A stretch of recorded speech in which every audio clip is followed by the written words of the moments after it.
Paz do Senhor de novo.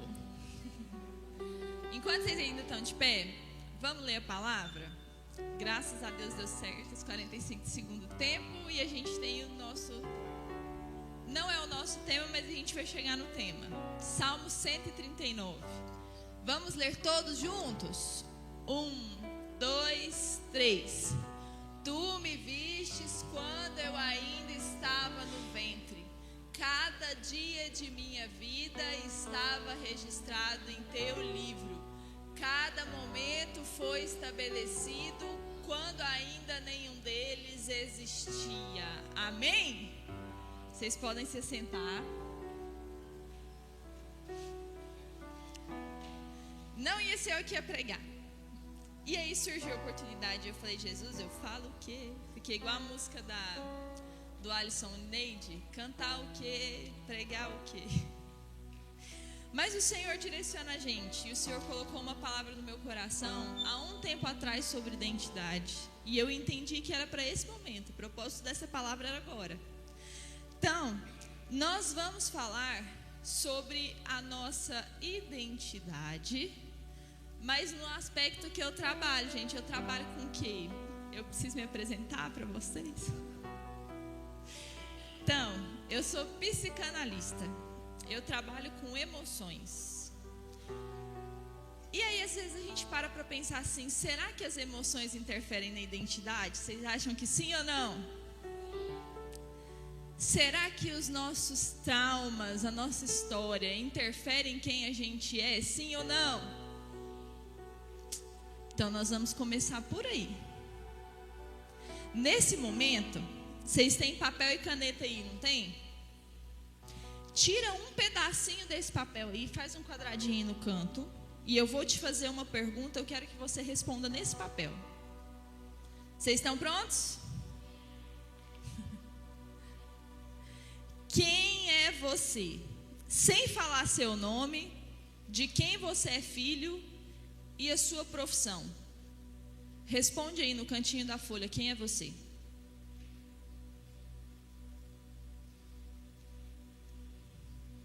Tem uma galerinha dando uma risadinha, já sei até por quê.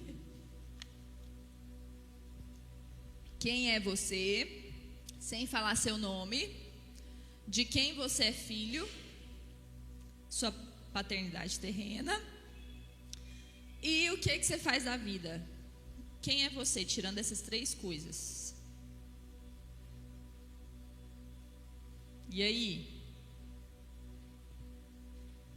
Conseguiram responder? Todo mundo conseguiu? Calma, tô calma. Enquanto você vai respondendo, nós vamos avaliar um pouquinho do texto que a gente leu. Pode voltar lá no Salmo 139, deixa lá um pouquinho. Esse salmo foi escrito por Davi. Davi era um homem consciente da identidade dele, sim ou não? Sim. Ele era muito convicto da identidade dele. Ele passou por trauma, sim ou não?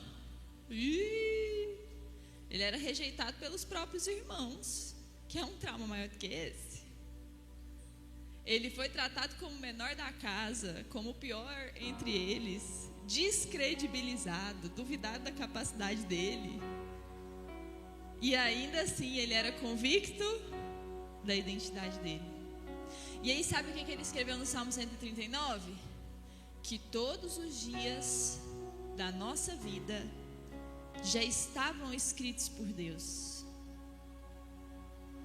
Sabe o que está totalmente ligado à nossa identidade?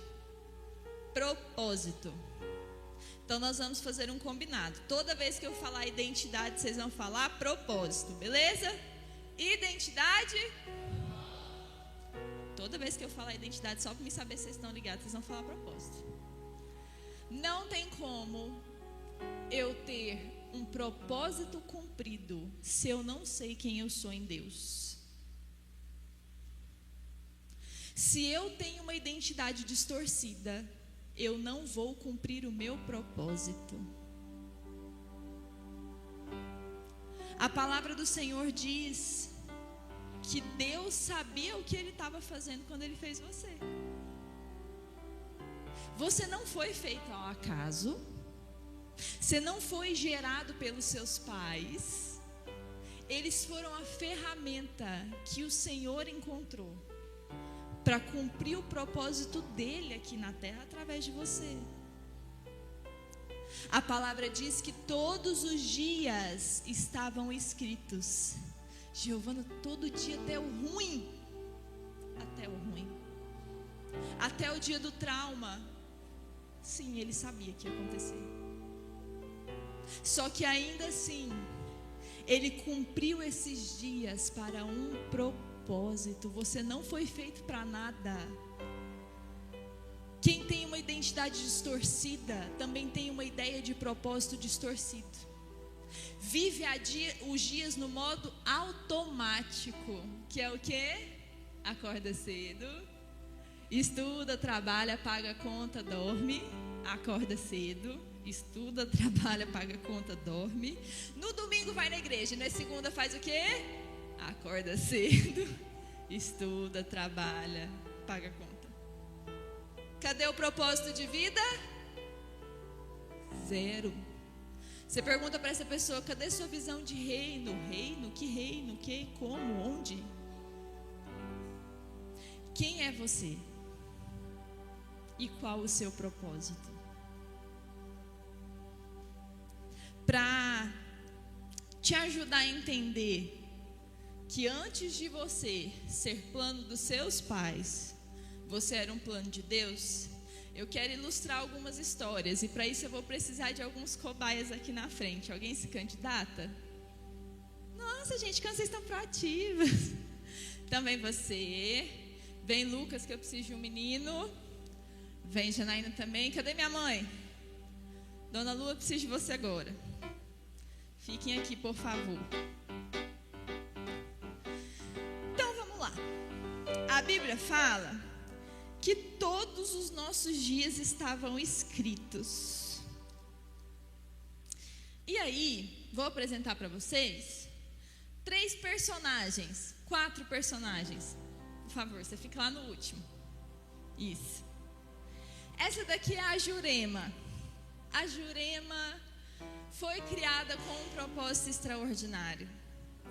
Quando Deus estava criando a Jurema, Ele precisava de uma jovem que fosse muito ativa no ministério.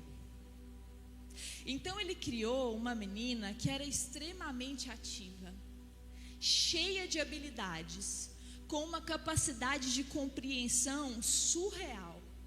E Ele ainda colocou nela um dom muito específico, que era o dom da fala. A Jurema arrastava a galera onde ela ia. Esse era o plano de Deus.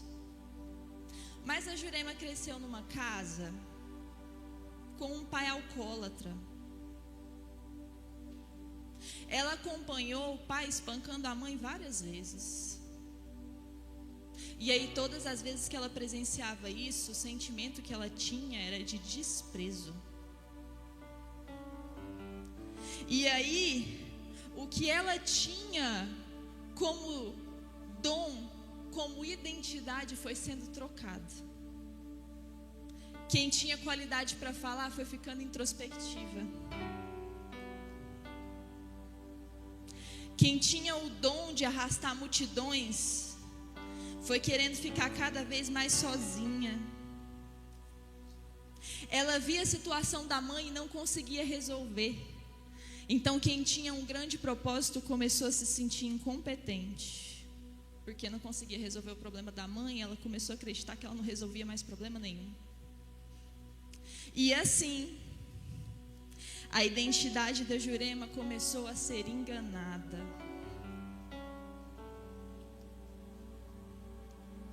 Com o passar do tempo, a Jurema não executou o propósito de Deus, porque a identidade dela estava totalmente deturpada. Aí, fica de lá, Jurema, por favor. Aí a gente tem a Anastácia. A Anastácia, Deus deu um talento para ela surreal. ela é extremamente criativa. Com o quê? Com tudo. E o Senhor deu para ela essa capacidade de criatividade, porque o Senhor levantou ela para trabalhar em uma empresa. Nessa empresa, ela, com a criatividade dela, com a proatividade dela, ela ia alcançar milhares e milhares de vidas, porque ela ia ganhar o patrão dela para Jesus. Só que a Anastácia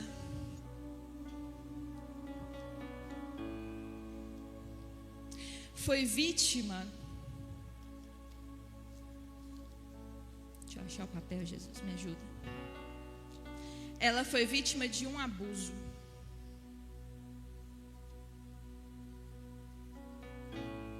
Nessa situação, ela se sentiu incapaz, porque ela não tinha defesa contra o abusador. Nessa situação, ela sentiu vergonha. E ela foi marcada de uma forma tão grande por esse abuso. Eu vou achar.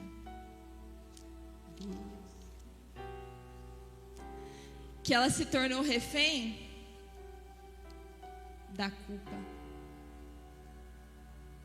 Sabe o que a culpa fez com ela?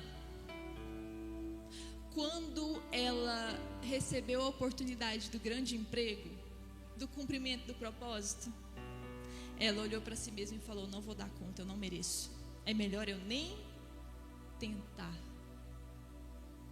E assim, o propósito da Anastácia, a identidade da Anastácia não foi cumprida. Aí nós temos, deixa eu ver de que você tem cara. Não, é muito suave. Nós temos o Bonifácio. Amei.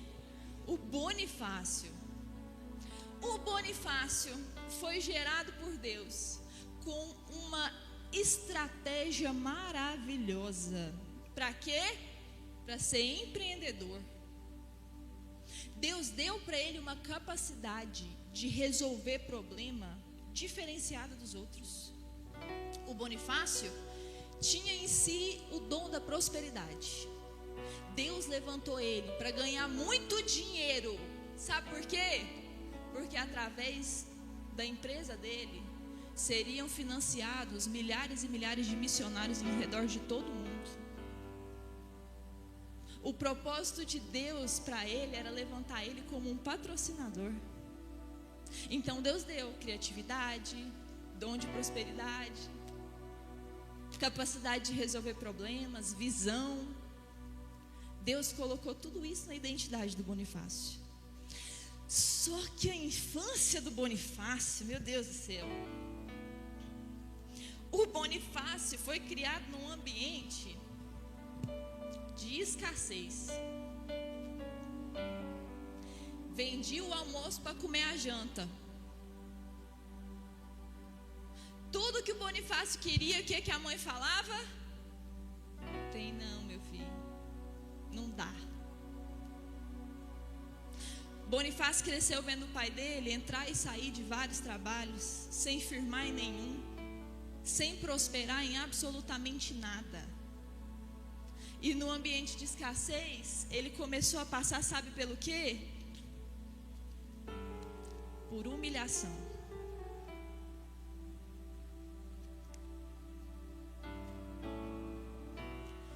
Bonifácio ia para a escola com o tênisinho rasgado e ele era zoado pelos colegas da escola. O Bonifácio ia para os eventos da igreja e não tinha o dinheiro do lanche. O Bonifácio começou a ser humilhado porque não tinha dinheiro. Qual que era o dom dele? Ganhar dinheiro. E a estratégia do inferno está justamente aí. pegar a identidade que o Senhor deu e distorcer. E muitas vezes a nossa identidade está distorcida exatamente naquilo que o Senhor nos deu como propósito. O diabo distorceu na infância dele a identidade dele. E aí ele começou a olhar para as coisas e a acreditar que ele não era capaz de ganhar dinheiro, de prosperar. E aí ele começou a pensar: eu tenho que ganhar dinheiro como?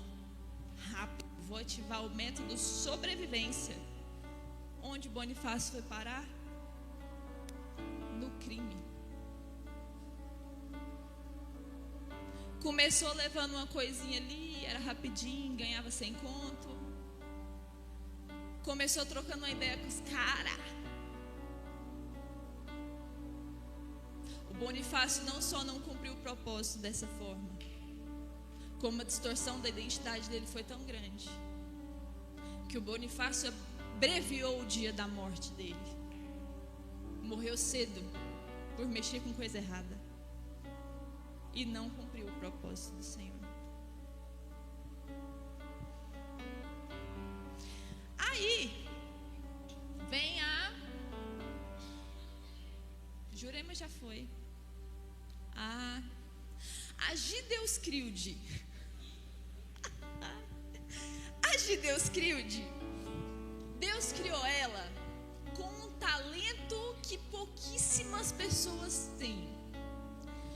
Deus colocou nela um amor por criança, um dom para lidar com criança que mais ninguém tinha.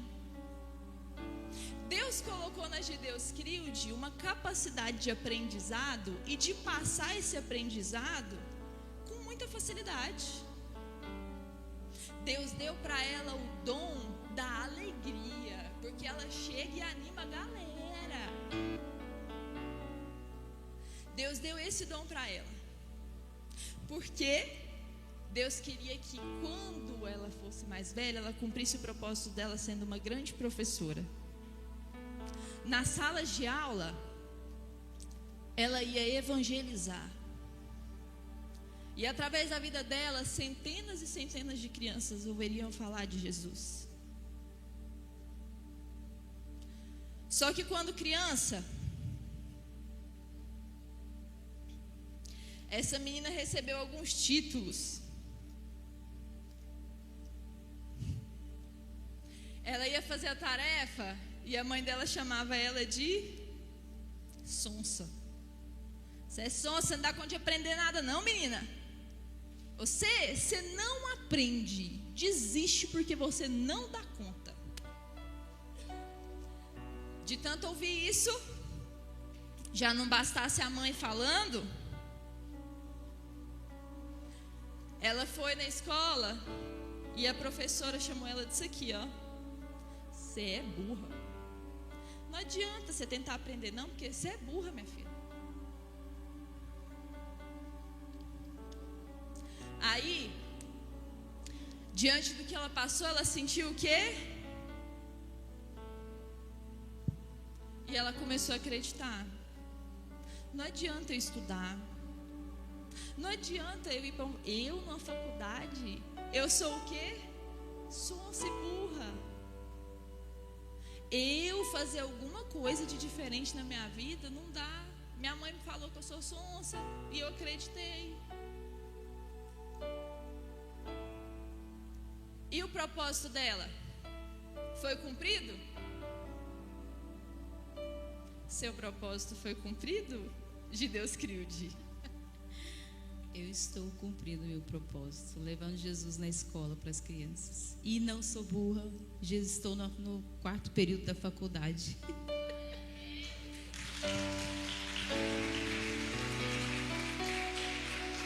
Diferente daqueles 3, a Lucélia, porque essa é a história da minha mãe, a Lucélia encontrou um Jesus que transforma identidade. Minha mãe escutou tudo isso que eu falei para vocês e muito mais. Hoje, A última vez que você contou a historinha na sala lá, foram quantas crianças para Jesus, mãe? Todos aceitaram Jesus na sala. Hoje, ela cumpre o propósito dela porque ela teve uma identidade curada. Hoje ela entende que o propósito dela, desde quando criança, porque o Senhor gerou o propósito antes dela, era pregar para aquelas crianças onde ela está. E é impressionante como nos lugares onde ela passa, Deus gera oportunidade. Ela vai contar uma historinha, põe um laço e Jesus na sala de aula.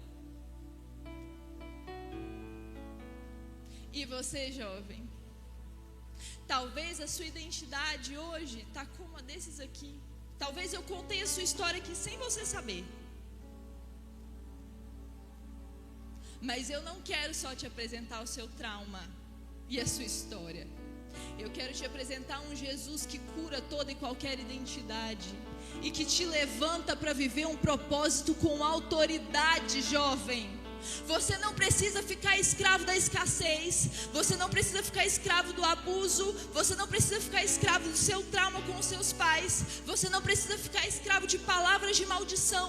Porque o meu Deus, Ele liberta e cura a sua identidade. Vocês podem se sentar em nome de Jesus e tira esses negócios, pelo amor de Deus. Sai.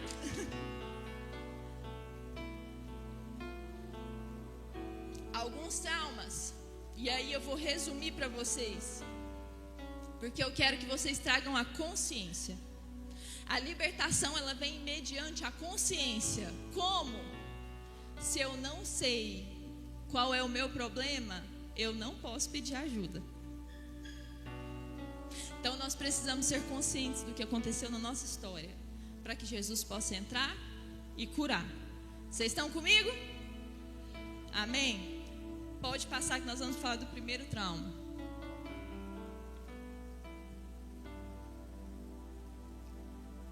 Trauma de rejeição. Quando a gente vivencia algo que nos faz sentir não pertencente. Rejeitado. Vocês sabem o que é um rejeitado? Então, a pessoa se sente, talvez ela nem está sendo rejeitada de verdade, mas ela se sente rejeitada no ambiente. Olha lá os sintomas de um trauma de rejeição. Distorção do senso de valor, ou seja, a pessoa se vê como inferior. Baixa autoestima.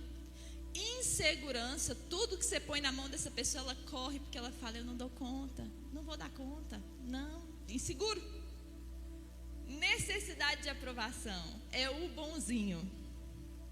Tudo que você fala, concorda com todo mundo. Se ele está aqui e o povo está falando mal do grupo B, ele vai falar, porque ele quer ser aprovado pelo grupo A. Mas aí, se ele se sente rejeitado pelo grupo A e ele vai para o grupo B, ele começa a falar mal do grupo A. Porque ele é ruim? Não, porque ele quer ser aceito.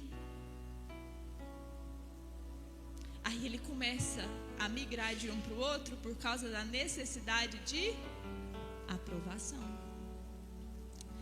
E ele sente muita culpa de fazer o quê? Falar não. Alguém aqui tem dificuldade de falar não para um favor? Nossa, gente, isso tudo, vocês estão tão novos para ter isso. Eu falo do trauma de rejeição com propriedade. Lembra que eu falei para vocês que o diabo distorce a nossa identidade naquilo que nós vamos ser usados por Deus? A minha identidade foi ferida por um trauma de rejeição. Quando os meus pais se divorciaram, eu interpretei que meu pai tinha ido embora por minha causa, que ele tinha me rejeitado. E meu pai está aqui, tá, gente? Eu já contei essa história várias vezes com os dois presentes. Tá tudo curado. E aí, eu entendi que o problema era eu. Então, o diabo começou a contar uma história na minha cabeça. Se seu pai não te quis, quem é que vai querer você, filha? Se o seu pai não te amou, quem vai te amar? Seja boazinha, porque se você não for boazinha, nem amigo você não arruma mais. E eu era isso e tudo. Eu estava no grupo A, eu queria ser igual ao grupo A. Eu estava no grupo B, eu queria ser igual ao grupo B. Zero personalidade, mas assim, ó, zero. Autoestima nem tinha, não era baixa não, ela era inexistente. Insegurança total. E culpa por dizer não, sabe quando que ela parou? Eu já tinha 2 filhos, já era casada, e eu tinha tanta coisa para fazer para os outros, porque eu pegava tudo quanto era favor. Parente, igreja, amigo, serviço, tudo. Eu não sabia falar não. Um belo dia eu entrei no carro para ir comprar umas coisas para confeitaria, porque eu ainda tinha uma confeitaria em casa na época. Eu parei na frente da loja e eu falei, o que eu vim comprar que eu não sei? Minha cabeça deu um branco tão doido, que eu ainda parada na frente da loja, eu falei, então eu vou embora, porque eu não consigo lembrar o que eu vim comprar. Eu não sabia ligar o carro. Eu parei assim, gente, como que eu ligo? Como que põe marcha no carro? Como que é acelerador, que é embreagem? Eu não conseguia lembrar. A minha cabeça deu pane. Aí eu fui parar na onde? Na terapia. Terapia é de Deus. Eu sou suspeita a falar, mas terapia é de Deus. Lá eu descobri o trauma de rejeição que eu sentia. E que eu falava sim para os outros, não porque eu queria ajudar, não porque eu era bondosa, mas porque eu queria ser aceita. Eu tinha medo de falar um não e as pessoas não gostarem de mim. E aí o Senhor Jesus começou a me curar, a trabalhar na minha identidade, que a aprovação que eu realmente preciso é a dele. Mesmo que eu contrarie todo mundo, se eu estiver dentro da vontade dele, já é. Mas para eu chegar com essa convicção que eu estou aqui hoje, foi um processo que o Senhor me passou para curar. Hoje eu estou aqui para te falar, jovem, se você se sentiu rejeitado. Talvez por ter irmão muito próximo, você achou que sua mãe gostasse mais do seu irmão do que de você. Talvez na escola você foi rejeitado por alguma questão de aparência física. Mas eu estou aqui para te falar, mediante a palavra do Senhor, você tem um Deus que te ama, independente do que você faça. Eu queria ser boazinha até para Deus. Eu queria que Ele me amasse pela minha utilidade. E aqui eu não estou falando que é independente do que você faça de pecado. Vocês não vêm distorcer o que eu estou falando. O pecado nos separa do amor de Deus. Porém, se você só está na igreja para se sentir amado por Ele, e você acha que a graça dele é pelo que você faz, está errado. Eu pensava assim. Se eu for no culto, se eu jejuar, se eu orar, Jesus me ama. Olha que mentira. Desde quando o amor dele é condicional ao que você faz? Hoje, eu quero te falar mais uma vez. Você tem um Deus que te ama. As características que você tem em você que são diferentes do outro, foi Ele que colocou. Hoje, pela misericórdia de Deus, eu prego em alguns lugares. Eu tenho livro pela misericórdia de Deus. E eu trabalho ouvindo pessoas e aconselhando pessoas. Isso era meu sonho, ó. Só que lá na adolescência, todas as vezes que eu pensava assim, eu vou fazer uma faculdade de psicologia, eu vou fazer um curso de psicanálise, sabe o que o inimigo falava na minha cabeça? Quem vai querer te ouvir? Olha para você. Eles te rejeitam numa conversa. Você acha que eles vão parar para ouvir um conselho? O inimigo é sujo em pegar as nossas dores e esfregar na nossa cara, porque ele quer que a gente fique escravo delas. Mas em nome de Jesus nós vamos sair daqui todos abertos hoje para vivenciar uma identidade e um propósito à medida do que o Senhor quer e projetou. Amém? Vamos para o próximo. Trauma de abandono. pai que saiu de casa, mãe que rejeitou no ventre. Você sabe sua história, jovem? Você foi desejado? Você foi planejado? A maioria de nós, não. E aí, hoje em dia a gente vive uma crise de paternidade. Cadê os meninos aqui? Levanta a mão, por favor. Na autoridade do nome de Jesus, eu declaro que vocês, rapazes, vão ser pais presentes. Em nome de Jesus, toda maldição de paternidade distorcida cai por terra agora, na autoridade do nome de Jesus. Vocês vão ser pais presentes, excelentes, maridos honrados e não vão abandonar a família de vocês, em nome de Jesus. Nós estamos em uma crise de paternidade como nunca se viu.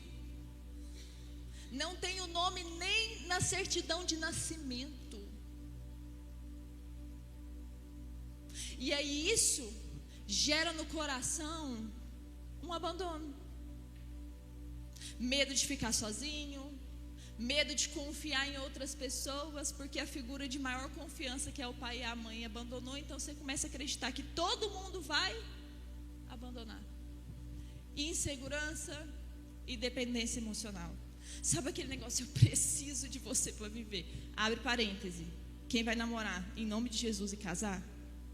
Se alguém chegar para você e falar assim, nossa, sem você eu não vivo, você repreende em nome de Jesus e sai correndo. Laço.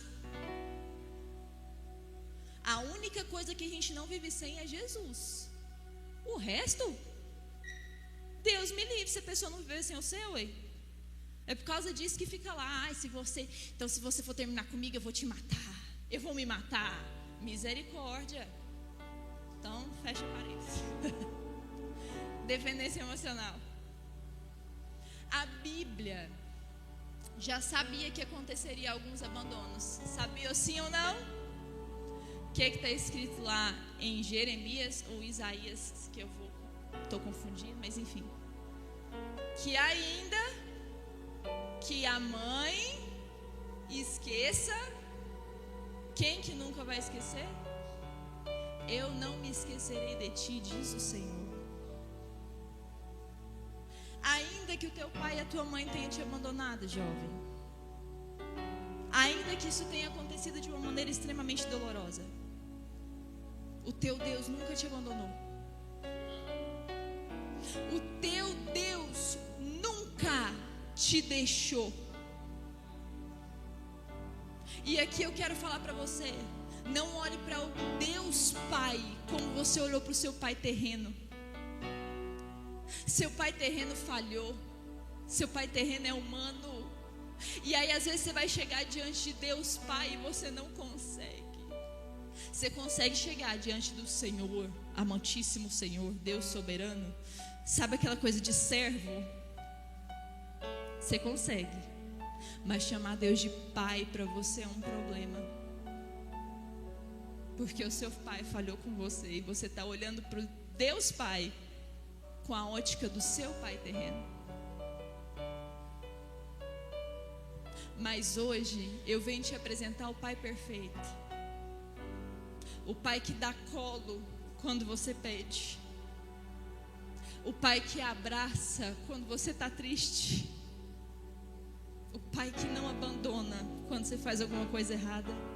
Que não te julga, mas te oferece perdão e correção, porque Deus corrige. Você jovem hoje tem a opção de se entregar nos braços do Pai e ter a ferida de abandono curada, em nome de Jesus. Próximo. Culpa. Culpa é bom ou ruim, gente? Quem aqui não sente culpa? Glória a Deus. Ninguém. Nós não temos um psicopata no nosso meio. Aleluia. O único ser humano que não sente culpa nenhuma é o psicopata. Vocês sabiam disso? Só ele. A culpa, ela é legítima e ela é normal. Como que eu sei que se eu beliscar a Bruna, eu tô errada?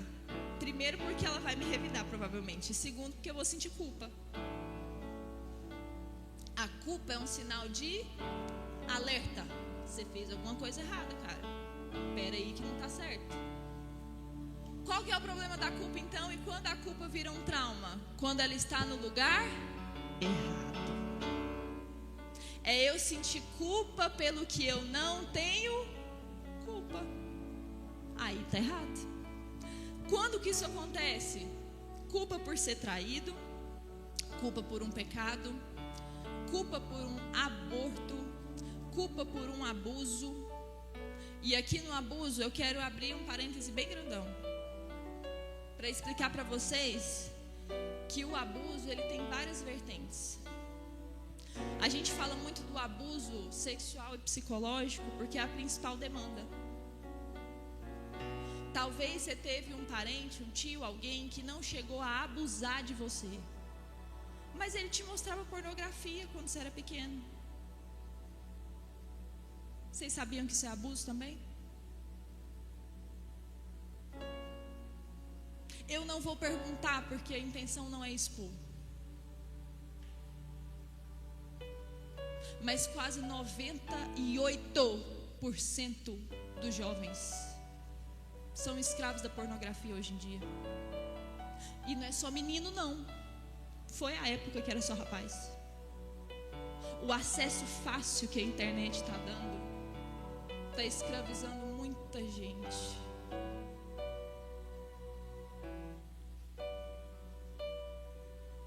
Quais os reflexos de um abuso, seja por meio da pornografia, seja por meio do abuso realmente efetivado?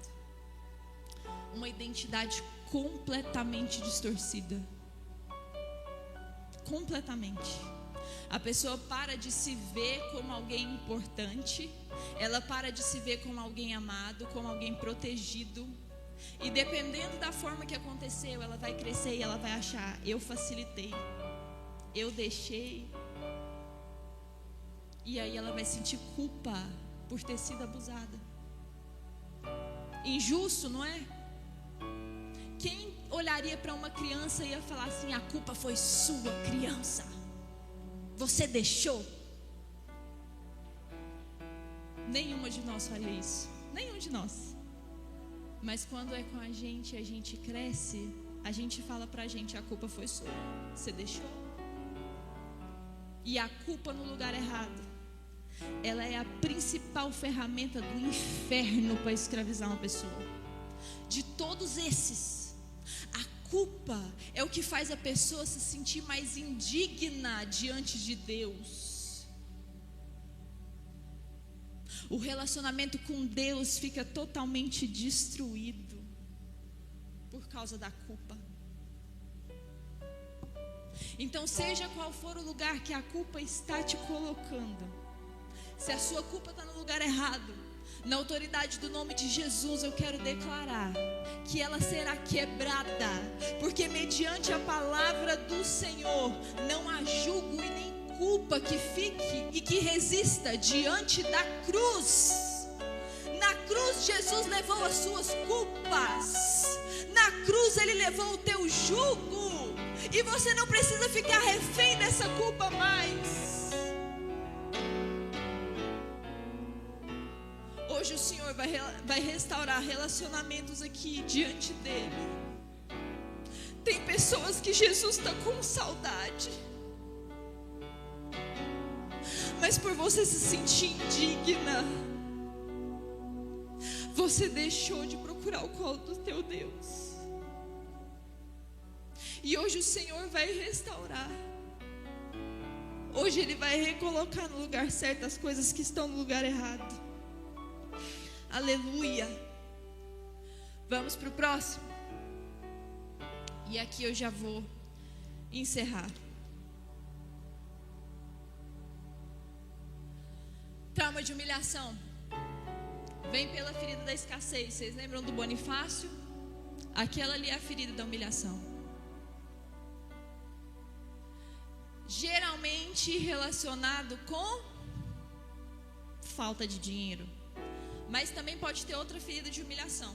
Vou contar para vocês uma história de uma paciente. Ela me autoriza a contar, tá? Porque eu não falo o nome dela. Vocês não vão nunca nem saber quem que é.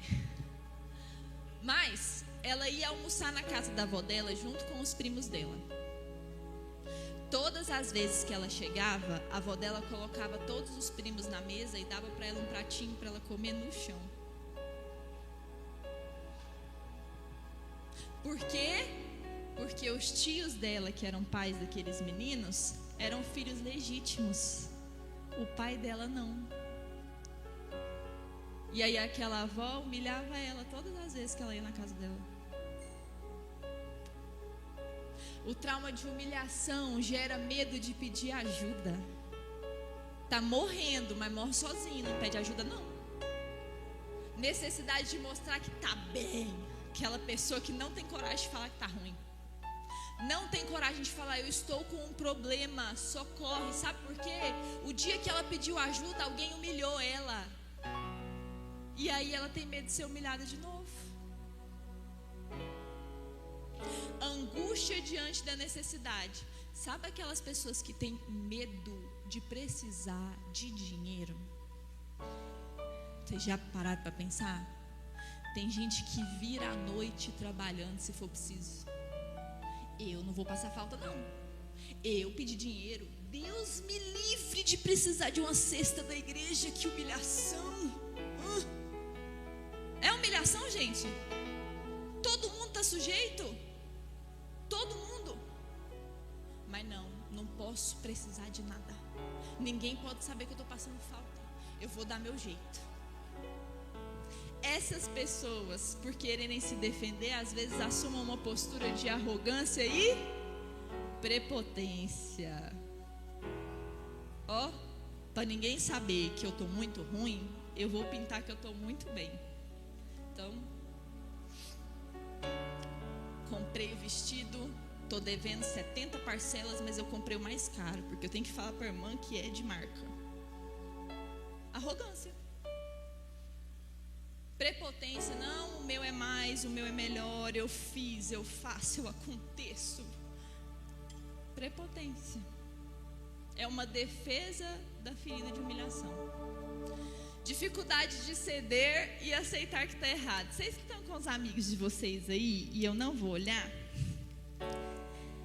por acaso tem alguém assim no grupinho que tem uma leve dificuldade de falar assim, fulano, eu estou errado, me desculpa? Alguém? Não?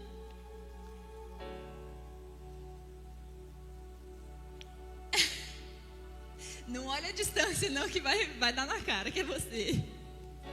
Não cutuca também. A gente sabe. Aquela pessoa assim que até para pedir desculpa, porque pisou no pé, parece que dói nela assim, sabe? Difícil. E aquela pessoa que você fala assim, fulano, você está errado. Eu estou errado. Mas eu fiz isso porque você fez isso. Quem conhece alguém assim? A culpa é sempre do outro. Ferida de humilhação. Tem um versículo que a gente distorce na Bíblia, que tem o tá amarrado e o tá escrito, não tem? A gente fala que os humilhados serão exaltados. E tem isso escrito nos profetas maiores, mas não com esse sentido. O sentido real está lá no Novo Testamento. Aqueles que se humilharem diante da face de Deus serão exaltados. Sabe a cura para a ferida de humilhação? É você entender que tem coisa na sua vida, colega, que é processo e você vai ter que passar. Tem escassez na vida? Sim, e é processo, tem que passar. Não veja isso como uma humilhação, como um desprezo de Deus, mas como uma escola que Deus está te dando. Assim como Bonifácio, assim como a minha mãe, assim como foi comigo, provavelmente o Senhor tem prosperidade para a sua vida, mas ela não vem para quem não está preparado. A humilhação é a escola de quem quer ser próspero. Não veja isso como uma ferida, não seja arrogante. E é assim o Senhor vai te levantar com uma identidade curada para poder trabalhar naquilo que for da vontade dele. Vamos para o próximo? Vocês estão comigo? Identidade. Passa para o próximo, por favor, Rafa. Para a gente encerrar, aí nesse papelzinho aí que você escreveu quem é você. Palavras de humilhação, de maldição, que às vezes a gente escuta. Por que, Giovana, que a gente escuta? Nossos pais tentam entregar o melhor que eles têm, mas eles estão longe de ser perfeito. Eu falo isso porque eu amo os meus filhos mais do que a mim mesma às vezes. E vocês acham que eu acerto 100%? Lembra que eu falei pra vocês que eu fui ferida com trauma de rejeição? Eu também escutei muitas dessas palavras de maldição. E às vezes eu olho pro Augusto com aquela calma dele assim, ó. E eu tô correndo, vamos Augusto. Augusto veja, Augusto é escola. E ele tá assim. Aí ele para. Mas você viu esse desenho? Augusto, vamos Augusto. Sabe que dia que eu declarei uma palavra dessa de maldição pro meu filho?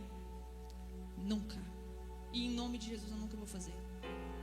Eu decidi quebrar o ciclo de maldição. Minha mãe escutou, eu escutei, mas os meus filhos, os meus netos, meu pai escutou, meus filhos, os meus netos, eles não vão ouvir essas declarações de maldição. É difícil?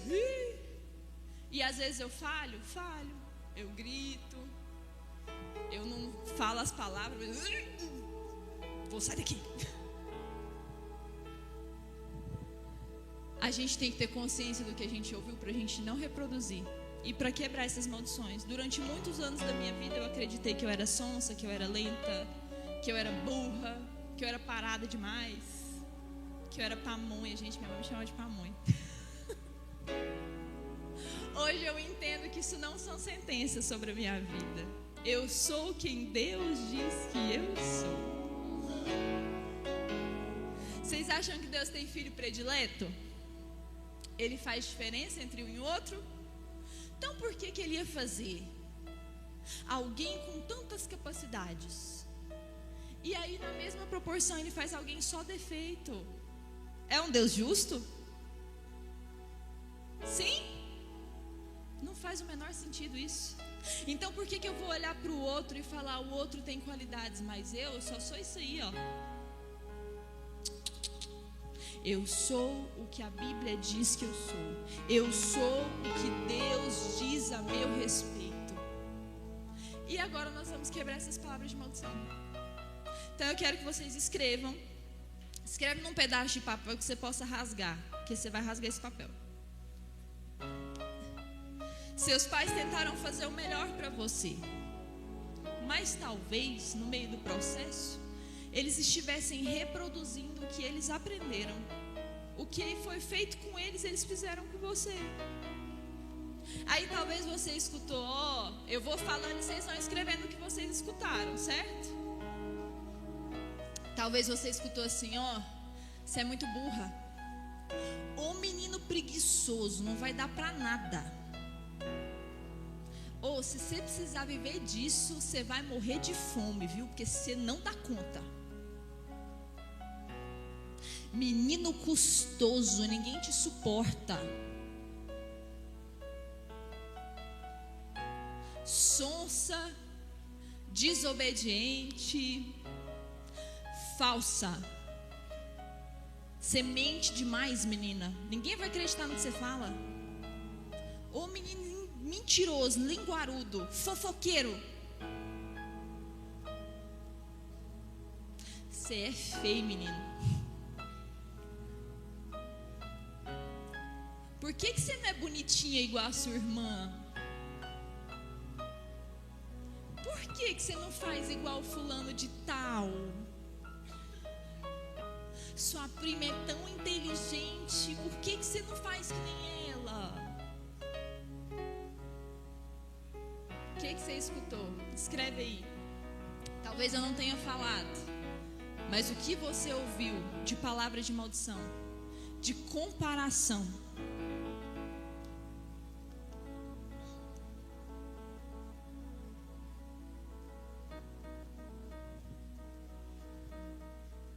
pensa aí, vai escrevendo. E meu tempo já foi com Deus.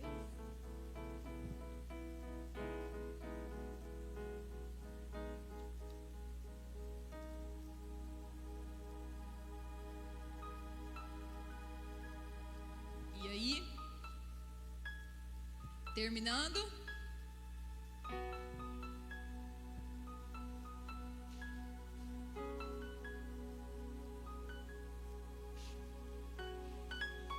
Terminando. Mais 1 minuto. Não é possível que tem tanta coisa assim. Escreveu dos pais. E os seus amigos de escola? Pesadão, né? Ou você é burro. Ou você é sons demais, né? Ou qualquer um passa você para trás. Você é fútil, menina. Você não presta. E aí, o que você escutou? Escreveram? Giovana, você apresentou várias coisas que eu posso fazer sobre o meu trauma. Mas na minha mente, essa história fica sendo recontada e eu já não estou mais suportando. Eu lembro da pessoa que me falou, que me fez o mal, e eu sinto raiva, nojo, asco. Se eu pudesse, eu matava essa pessoa.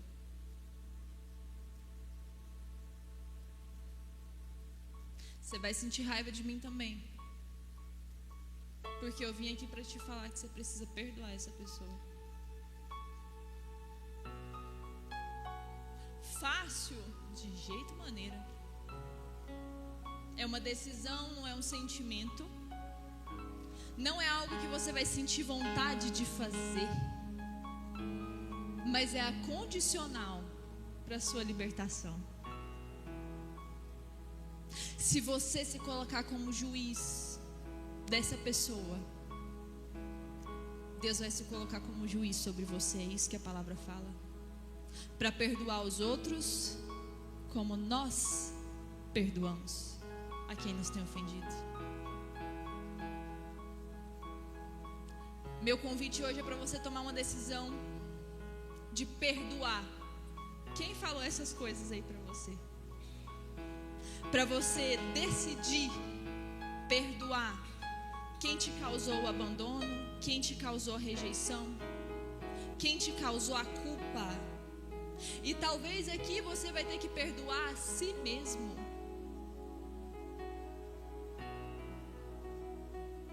Giovana, eu sempre volto para o pecado, para a falha. E eu preciso me perdoar.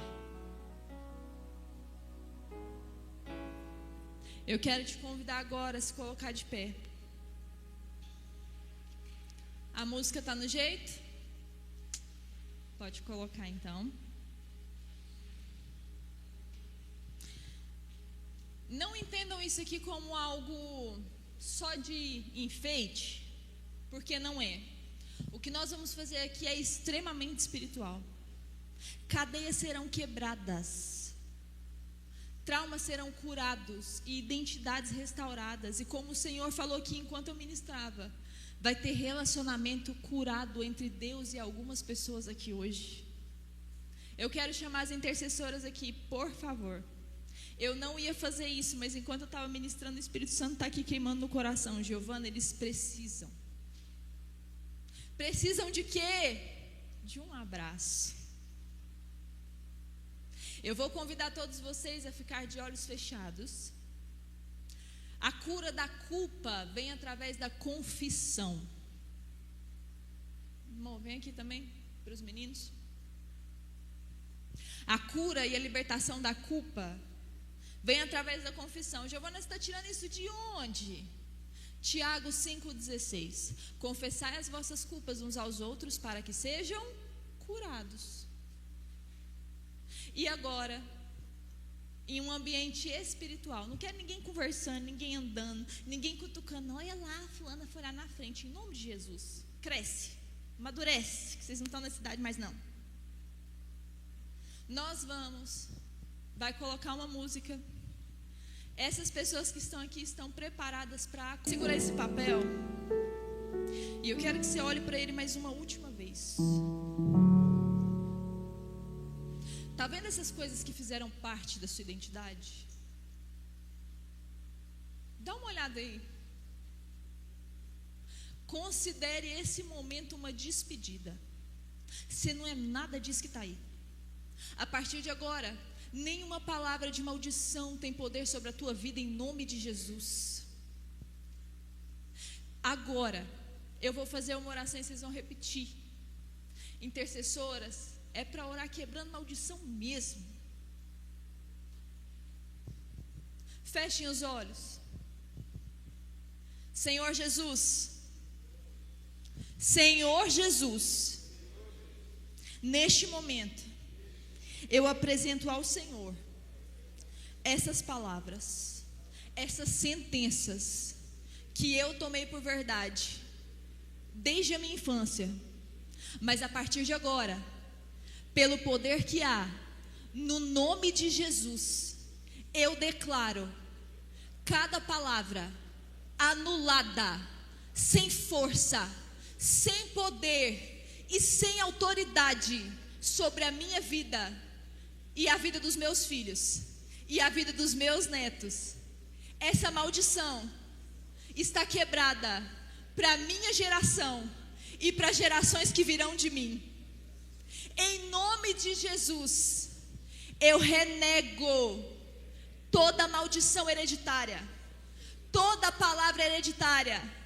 Em nome de Jesus, eu renego toda herança maligna que veio dos meus pais, dos meus avós e dos meus bisavós.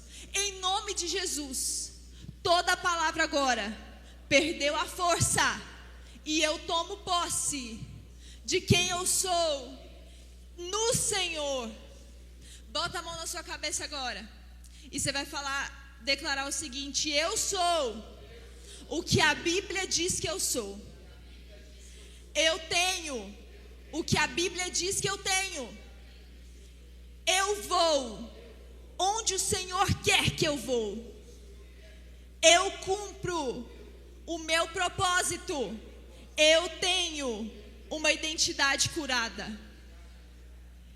Rasgue esse papel, mas com vontade agora, e glorificando a Deus, porque como eu falei, isso é uma despedida. Você não está mais sobre o jugo do pecado, você não está mais sobre o jugo dessas palavras malditas, mas agora você está pronto para receber a identidade de Deus, e isso é bom demais. Glória a Deus. Aleluia.